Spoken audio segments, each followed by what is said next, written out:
The early 90s were a fascinating time for action cinema. It was a period when the genre was still figuring out what it wanted to be, caught between the larger-than-life heroes of the 80s and the more grounded, realistic fare that would follow.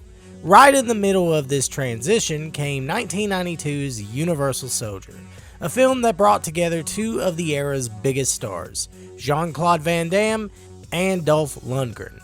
It's a movie that perfectly encapsulates the sensibilities of its time, delivering high-octane action and a surprisingly thoughtful core.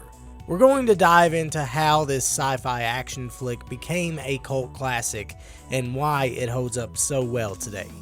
So the movie wastes no time in setting up its central conflict. We open in Vietnam 1969 as Private Luke Devereaux finds his entire squad and a group of local villagers have been slaughtered.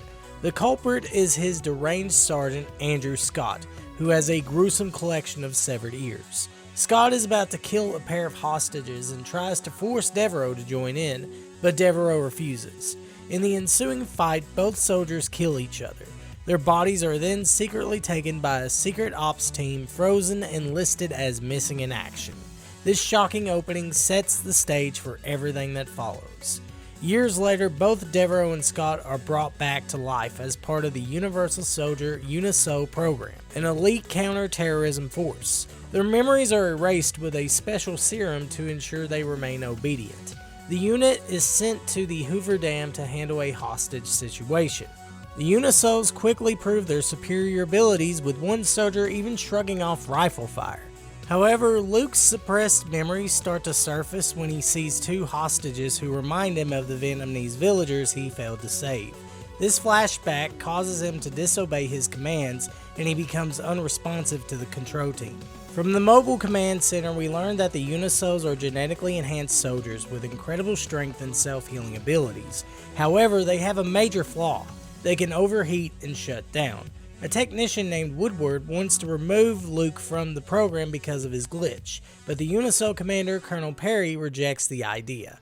Meanwhile, TV journalist Veronica Roberts, who was recently fired, is trying to get a scoop on the secret UNISO program. She sneaks onto the base and discovers GR-76, the soldier who was shot at the dam, still alive but submerged in ice. When she is caught, Colonel Perry orders Luke and Andrew to capture her. Veronica escapes with her cameraman, but they crash. Andrew ends up killing the cameraman, ignoring his orders to take Veronica alive. Luke, however, saves Veronica and they escape together in a UNISO vehicle. To protect the program, Colonel Perry sends the remaining UNISOs to hunt them down. They end up finding a hotel to hide, but Veronica finds out that she's been framed for her cameraman's murder. Luke is overheating and needs to take a cold bath. Meanwhile, the UNISOs arrive and destroy the motel, yet the two manage to escape. They steal a car and drive to a gas station where Roberts finds and removes a tracking device from Luke's leg. They rig the gas station to explode, destroying the UNISO team when they arrive. Despite the loss, the UNISO commander, Colonel Perry, is ordered to terminate the mission. But Scott, whose insanity is now out of control, kills Perry and most of the remaining doctors. Luke and Veronica sneak onto the UNISO bus and steal documents about the program. With the documents, Veronica contacts the project's creator, Dr. Christopher Greger, and learns that the UNISOs have a fatal flaw. They overheat and their last memories are amplified. Greger explains that Scott still believes he is in Vietnam. As Devereaux and Roberts leave Greger's house, the police arrest them. Scott and his last UNISO soldier, GR-76, ambush the police convoy.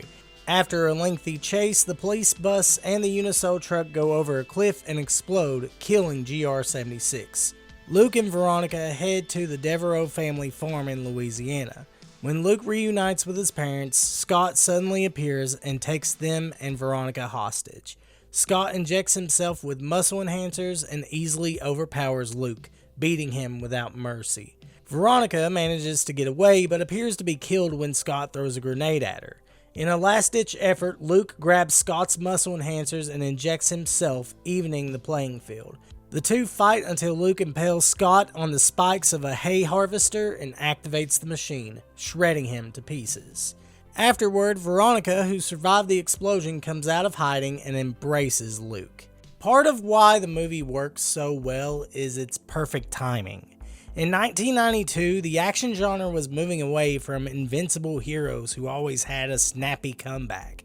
Instead, films were starting to explore vulnerability, PTSD, and moral ambiguity. Universal Soldier feels like it's somewhere between Rambo First Blood Part 2 and Heat. It still has the brawny action, but it's more cynical about the purpose of that strength. The Unisol program doesn't create heroes, it turns human trauma into a government weapon. This is a much sharper idea than most critics gave it credit for at the time. The casting is a stroke of genius. Van Damme's sincere performance cuts through the sci-fi grit, making you believe that a man, even when rebooted into a killing machine, could resist his programming out of sheer decency. Lundgren, on the other hand, goes all out. His ear necklace villain could have been ridiculous, but he plays Scott as a man on a war high he can never come down from, making him unpredictable and genuinely scary. Their dynamic is the core of the film, controlled heroism against unhinged chaos.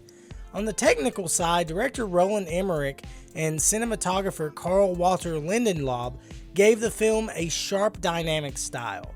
The action scenes are efficient, with shootouts that have moments of calm between bursts, stunts that look dangerous because they were, and fights that end with a painful, realistic impact. The overheating mechanic is a simple but brilliant idea. It puts a time limit on every scene, keeping the pacing tight and the tension high. You feel the clock ticking on these soldiers. The tone is another key element. Emmerich treats the absurd premise with complete seriousness without ever winking at the camera. The film knows it's an action movie but refuses to mock itself, which means the emotional moments hit harder. The motel scene, the gas station ambush, and even the final showdown at the family farm feel more intense because you believe in the stakes, even as you enjoy the spectacle. The ending is a perfect finish. It's not a lazy setup for a sequel or a vague fade out. The fight on the hay harvester is brutal, satisfying, and thematically meaningful. The farm, a symbol of home and peace, becomes the battleground where Devereaux finally ends the war that has been haunting him since Vietnam. It's bloody, conclusive, and leaves you with the feeling that his victory came at a price. Ultimately, Universal Soldier works because it's more than just another action movie.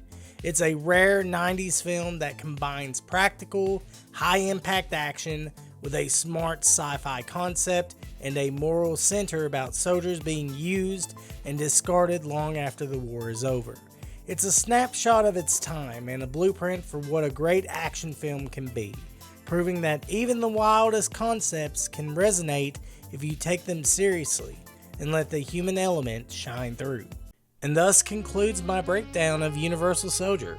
Have you seen the movie? I'd love to hear your thoughts on it and whether you think it holds up today. Be sure to check out more breakdowns and reviews right here on this channel. Anyways, this has been PC signing out, and I'll see you guys in the next video.